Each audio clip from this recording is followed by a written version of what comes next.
You're listening to Coffee and Culture on Talk 1260 and 103.7 KTRC, streaming at santafe.com.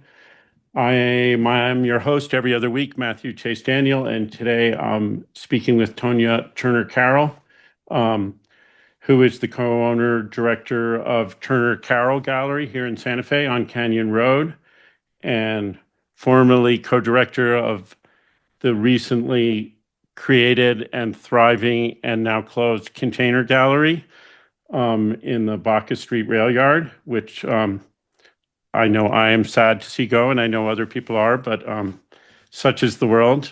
Everything is a bit transitory.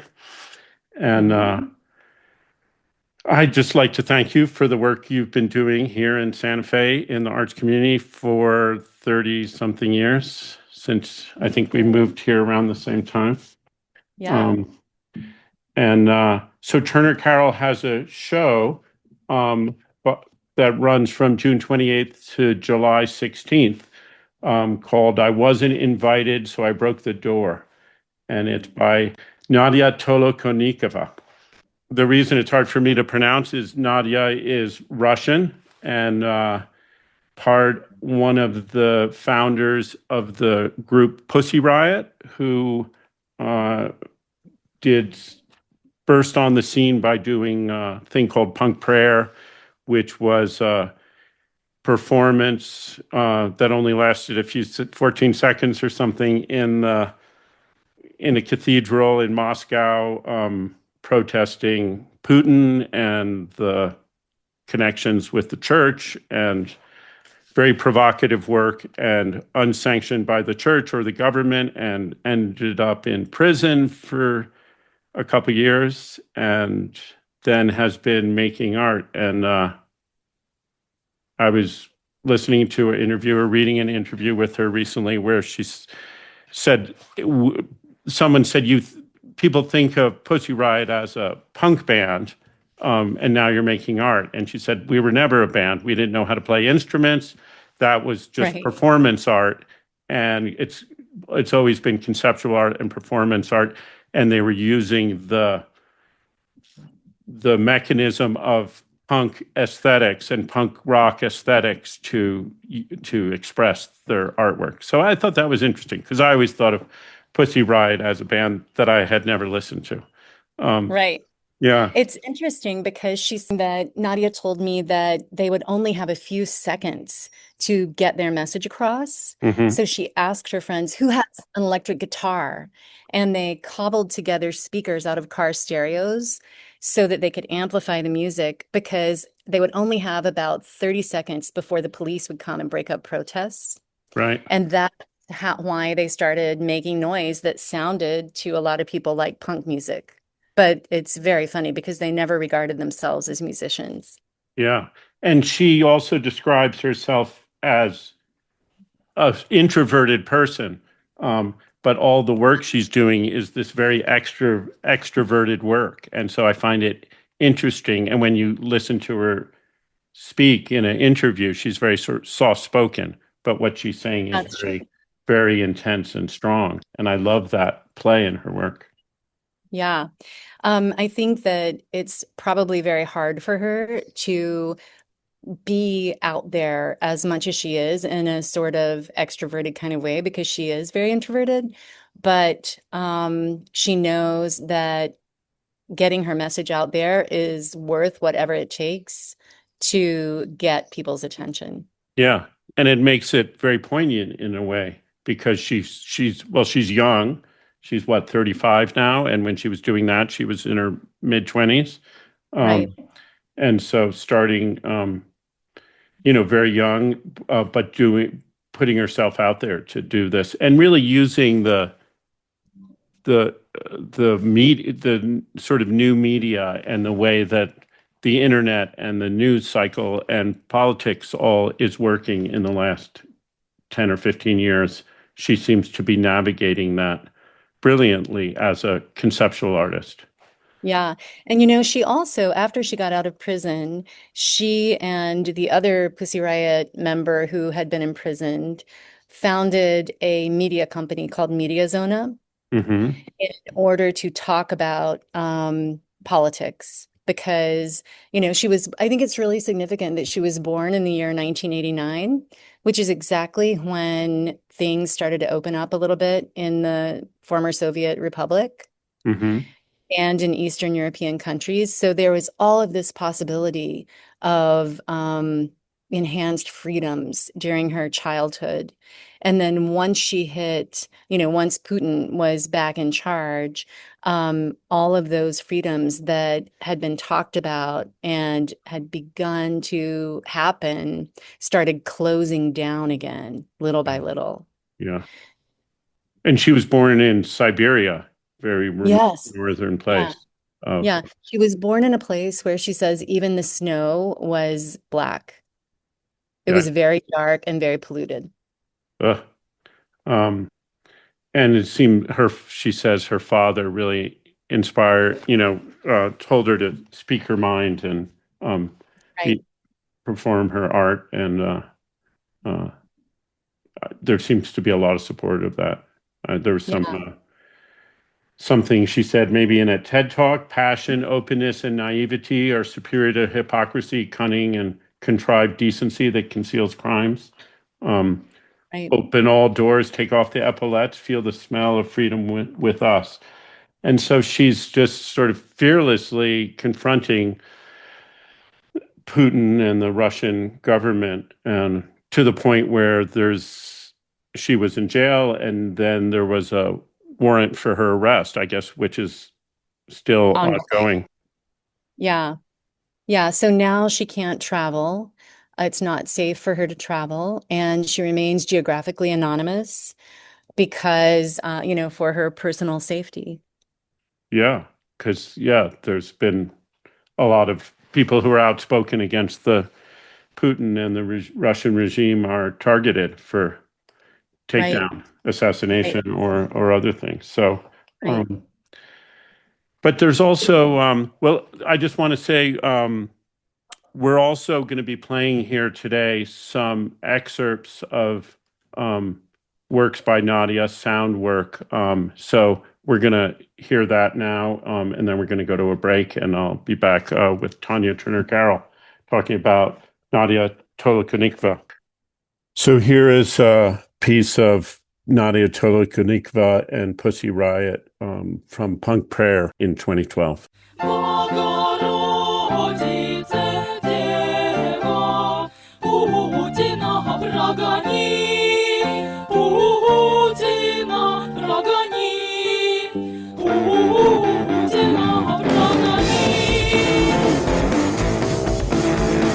Черные рясы, золотые погоны, все прихожане ползут на поклоны, призрак свободы на небесах. И правда отправит Сибирь каталог! Глубоко глубее, склонный седой, ведет протестующих беззубый конвой, чтобы святейшего не оскорбить. Женщина, муж, дрожать и любить! Страсть, страсть, страсть Господня, страсть, страсть, страсть Господня, страсть, страсть, страсть Господня, страсть, страсть, страсть Господня!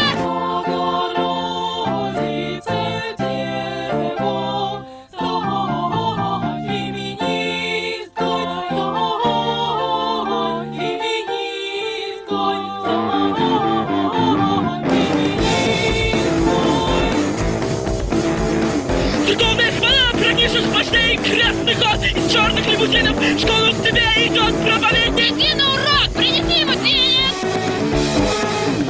Патриарх гудя и верит в Путина, лучшего бога, сука, верил, поезд сделал не заменит митингов. На протесты с нами, Пресвятая Дева Мария!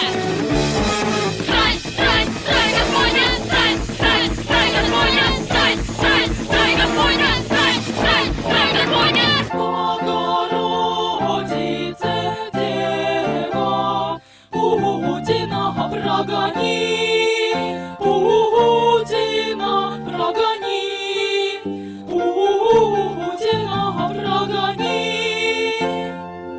So that's Punk Prayer, Nadya Tolokonnikova, and Pussy Riot from their performance piece, art piece in 2012 in Moscow.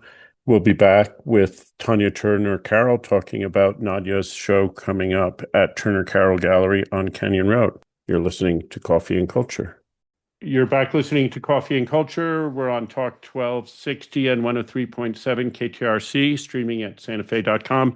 Podcasts of this and past shows are at Coffee and Culture with Matthew Chase Daniel, and you can find those on Spotify and Amazon and all those podcast platforms, or on my website, which is chasedaniel.com. And talking with Tonya Turner Carrol about the upcoming show by Nadya Tolokonnikova of Pussy Riot that will be at Turner Carrol on Canyon Road, opening on June 28th and running to July 16th. So as we're talking now, she's in the final couple days of a durational performance at the Museum of Contemporary Art, Geffen, in Little Tokyo in LA. And it's particularly poignant time to do that. And maybe you can talk about that. Yeah. She conceived a durational performance called Police State in order to create an exhibition at LA MOCA. Marina Abramovich, who is well known for her durational performances, is a mentor of Nadya's. And so Nadya decided, why not reclaim her time in jail that was imposed upon her by the Putin regime? Why not take that back as her own artwork and use it as a warning to the United States that their own democracy could also go the way that Russia's democracy did with an authoritarian dictator? And ironically, in this particular situation, life did not, or art did not imitate life, as people like to say, but life actually imitated art. Yeah. Because Nadia, instead of being the canary in the coal mine in this instance, as she intended to be to warn us, what she had experienced in Russia happened in America in our own authoritarian regime simultaneously with the beginning of her durational performance.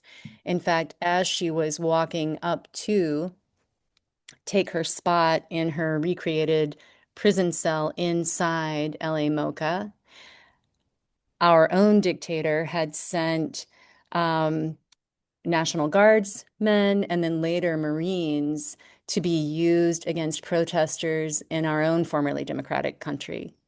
And so, in this case, the warning that Nadya was attempting to present actually was reality already, happening much quicker than anyone thought it would happen.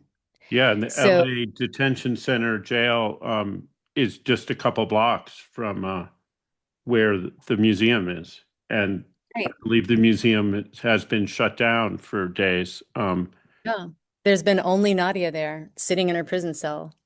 And with her screams and music and surveillance camera imagery of her going about her daily life in her jail cell being broadcast out on surveillance feeds for people to see, just as prison guards would have been watching her in Russia. Yeah. And are those feeds at the museum, or are they online, or do you know? Yeah, some of them are small television sets that are placed upon the ground, I believe outside the museum as well as inside, that people can see. And it's ironic as well that just like Pussy Riot members were literally beaten by the police Yeah. and arrested more than 70 times, Oh my. there were driverless cars following protesters around on the streets of LA. Yeah, what So, was that? What yeah, was motivating, if you can use that word, the driverless cars to follow protest? Were they being controlled by the military, or? yeah, by our militia. Yeah. Wow. And yeah, they were being controlled by I don't know what part of the US government, but they were working in conjunction with the US government, which is why a lot of protesters burned them.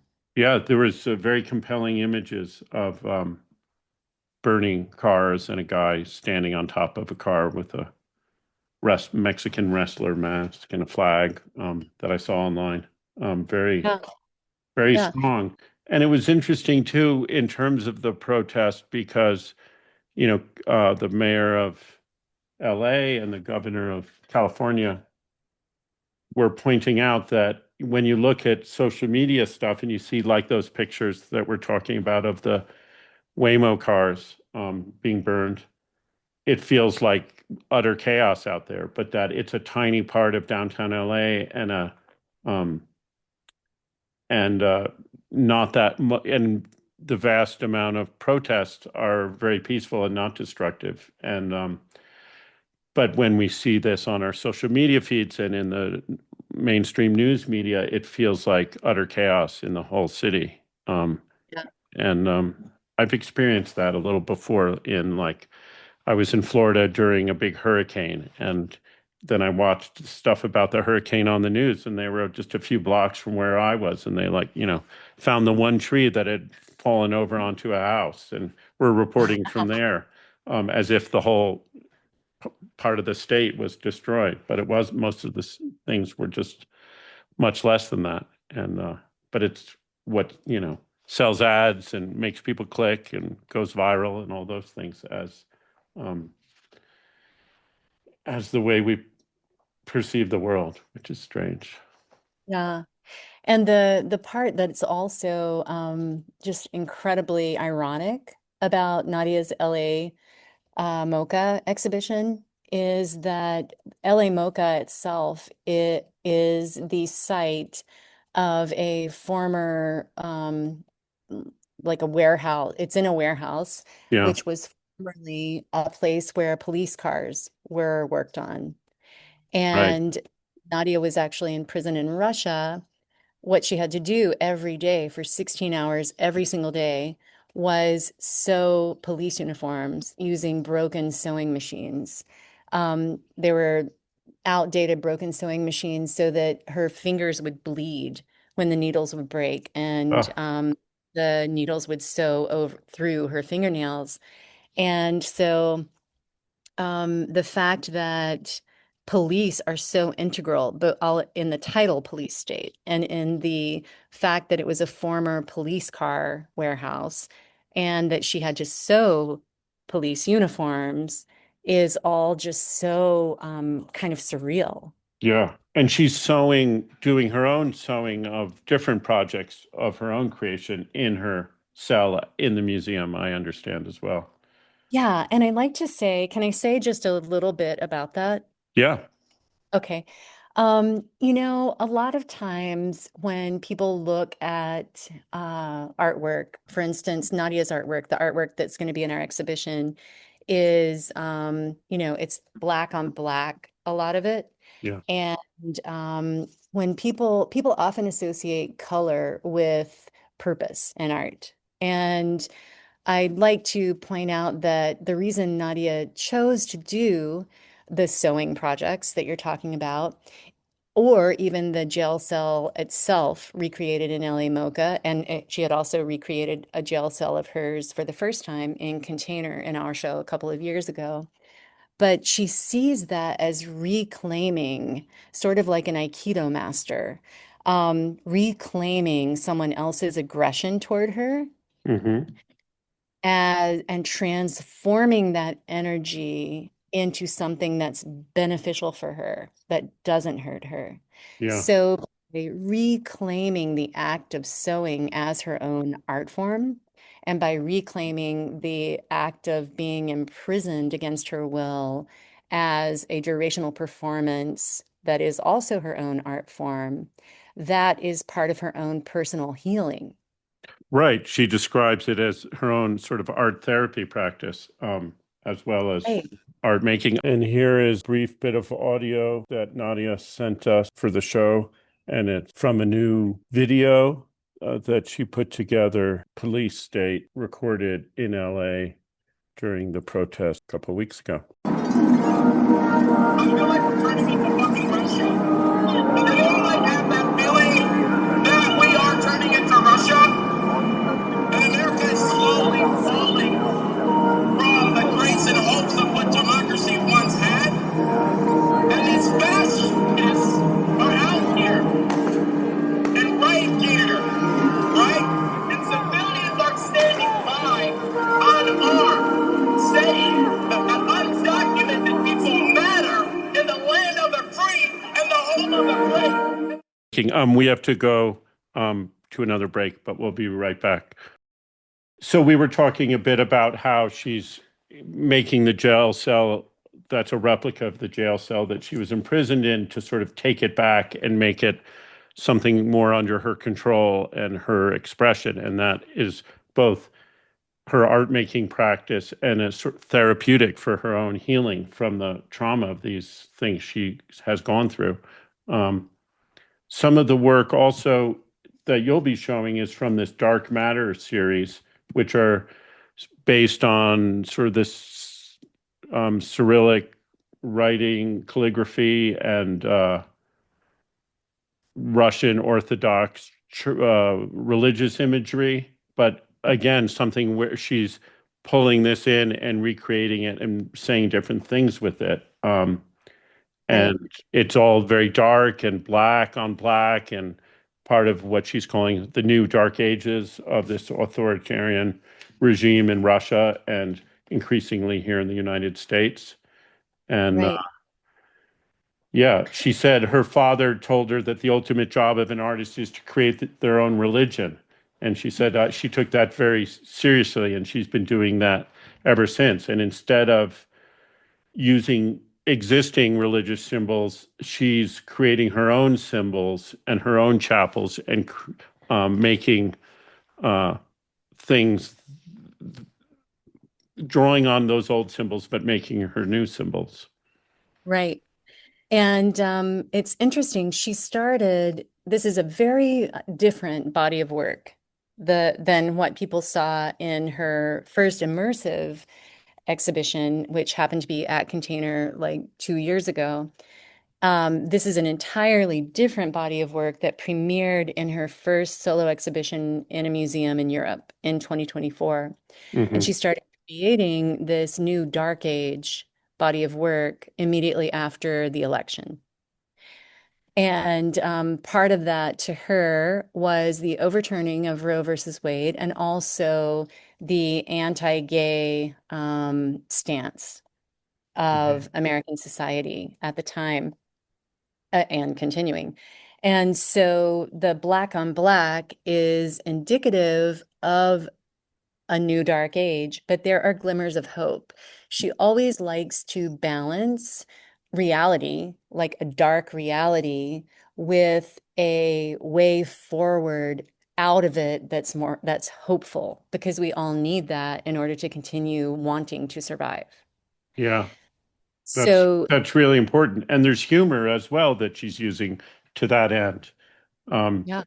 And I think I just personally, artwork that engages humor as a way to draw people in, I think is always very effective and compelling, and I enjoy it. And the whole Pussy Riot thing is that too. The loud electric guitars played poorly, and the balaclavas and the mini skirts and the big military boots.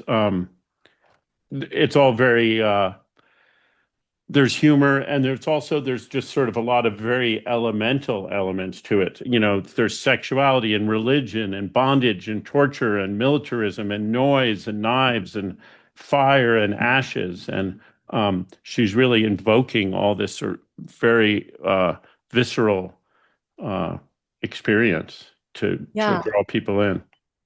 It's interesting. One thing I think that people don't really know, because they would have no way of knowing, but that's very compelling for me with Nadya and with Pussy Riot, is that the way that that Pussy Riot came to be named Pussy Riot was that Nadia and a friend of hers were invited to speak at a conference on feminism, about feminism in Russia, but there was no feminism in Russia. So they did research and they found out about Guerrilla Girls.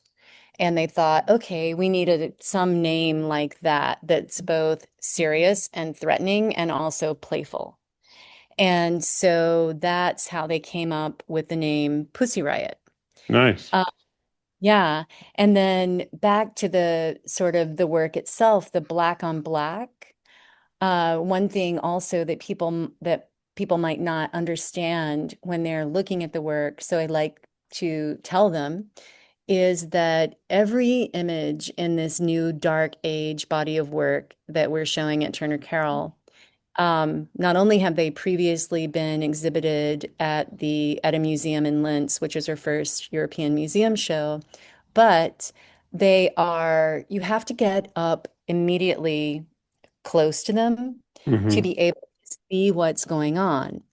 They are comprised of different shades of black, and the imagery in the works of art are based on historic photographs from Russia. So, and often, they'll include like gold leaf or some other symbol of hope. But one of them in particular is really important to check out, and that is called the Witch Triptych, which is a tripartite work of art that features an image of Nadia herself, sort of in bondage attire, and it's called Witch.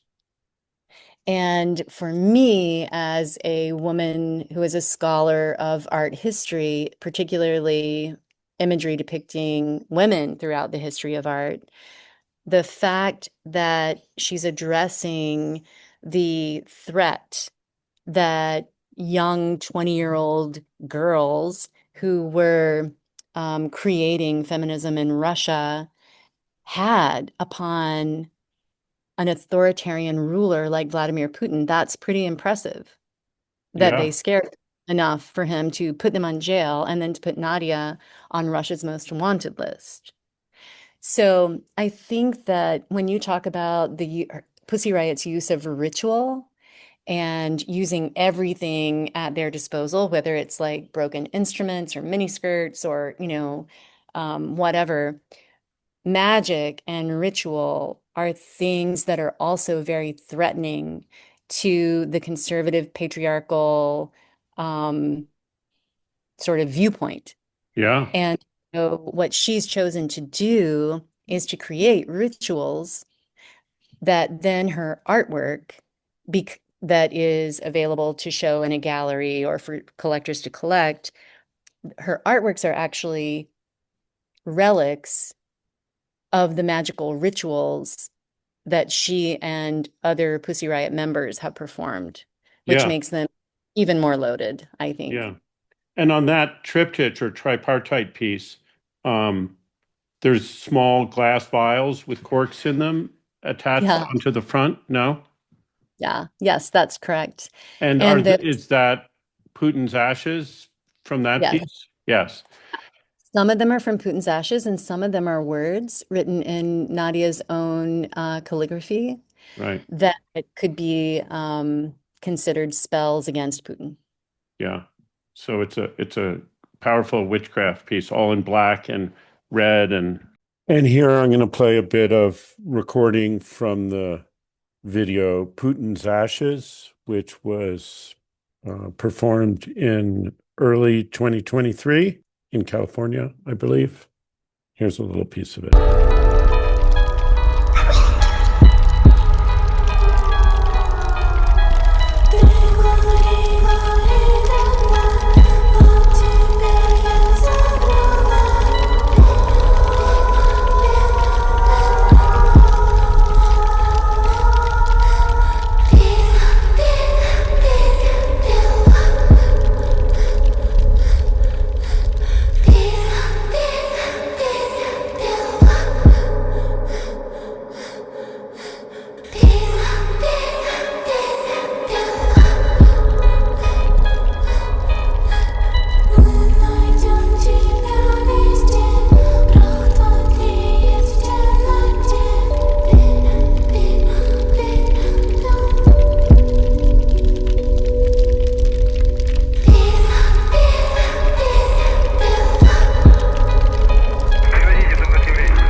We have to go again, and we'll be back for our last segment in just a minute. Matthew Chase Daniel, and I'm talking with Tonya Turner Carrol about the upcoming show. I wasn't invited, so I broke the door at Turner Carrol from June 28th to July 16th by Nadya Tolokonnikova.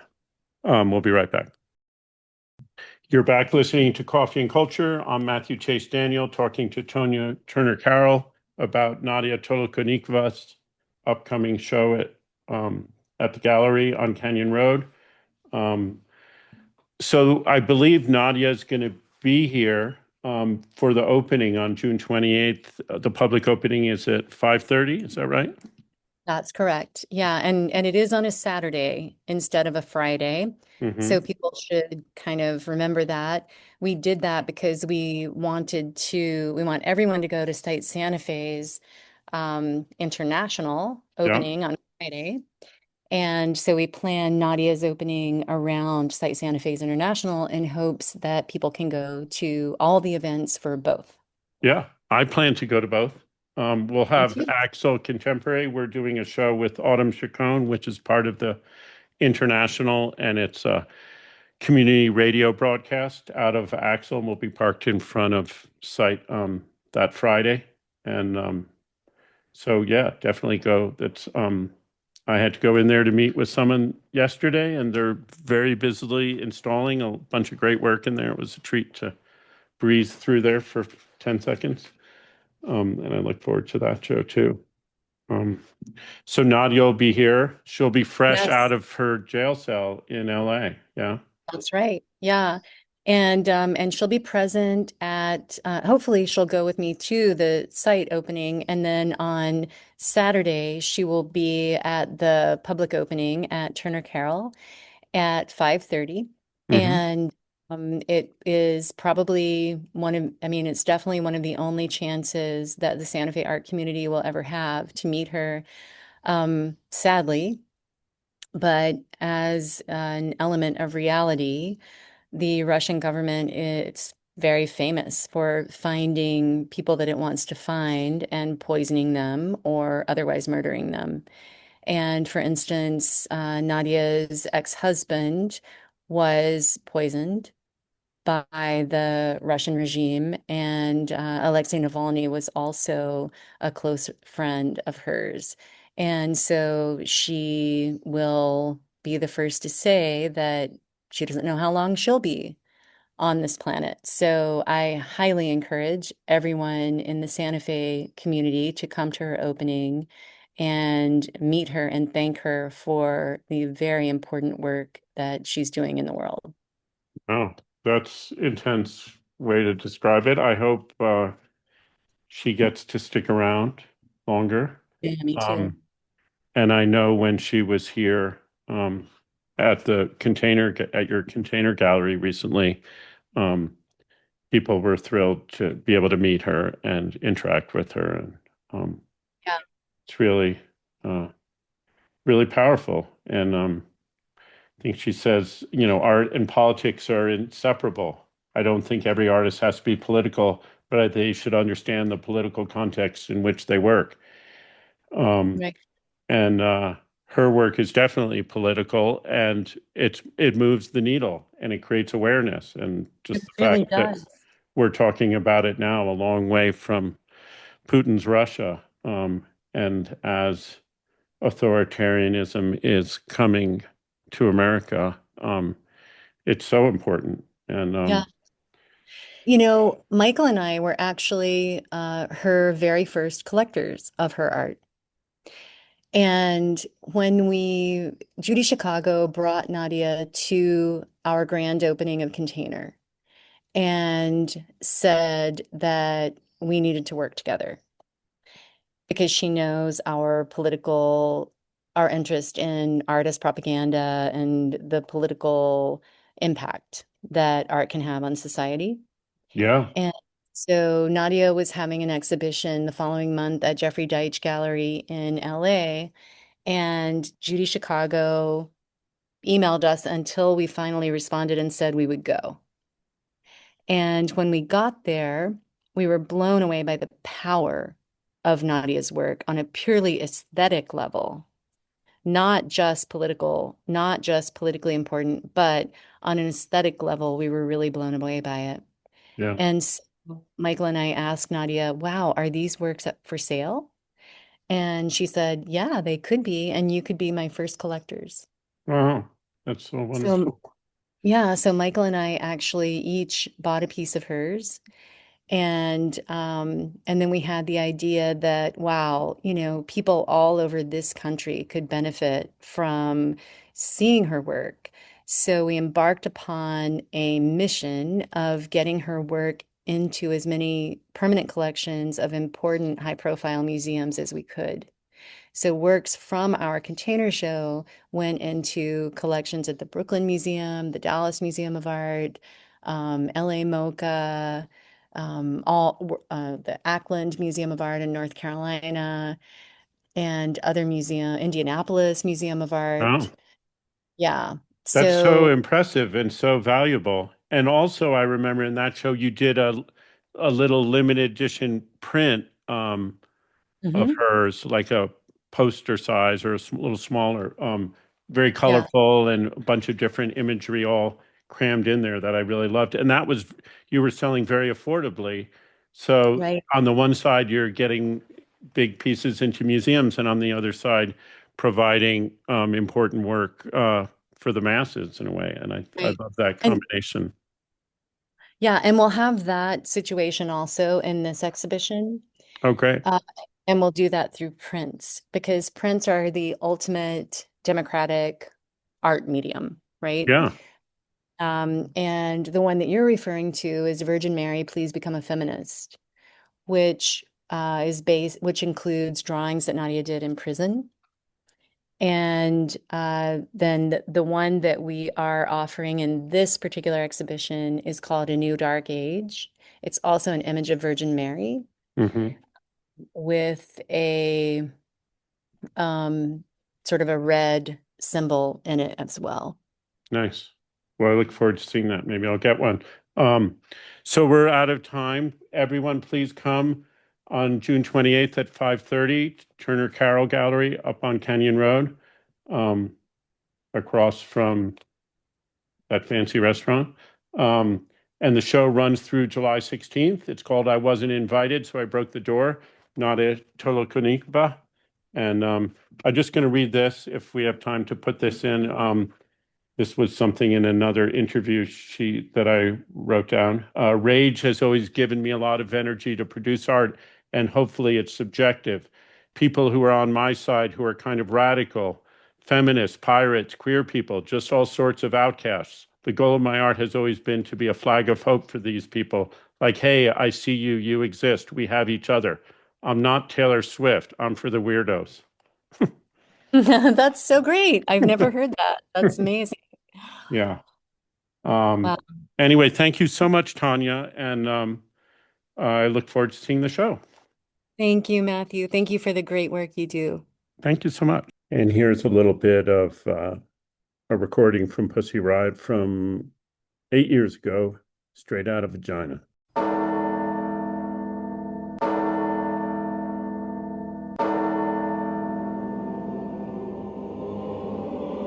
Some of you may become somewhat uncomfortable as parts of this film unfold. If you listen carefully, you will agree that the concepts will contribute to the rearing of a mature person who has a healthy, responsible attitude toward the sexual side of his life.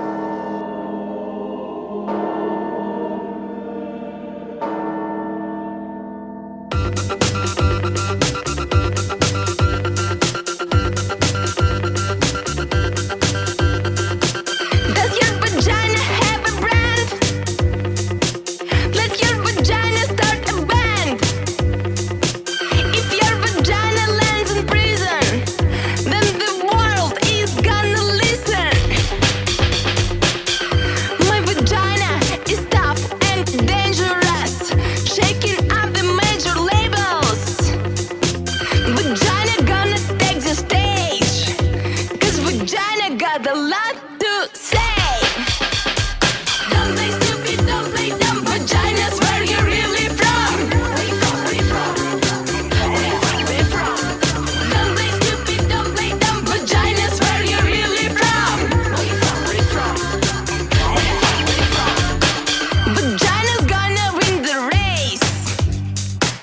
Vagina gonna play in space. Vagina gonna top the charts. Vaginas fill your shopping carts. Vaginas in the art museum, and people buying tickets just to see them. Put your pussy on a diet, then paparazzi gonna start a riot. Don't play stupid, don't play dumb. Vaginas, where you really from? Don't play stupid, don't play dumb. Vaginas, where you really from? All right, that's it for this week. That's Coffee and Culture with Matthew Chase Daniel, talking about Nadya Tolokonnikova and talking with Tonya Turner Carrol. Thanks for being here.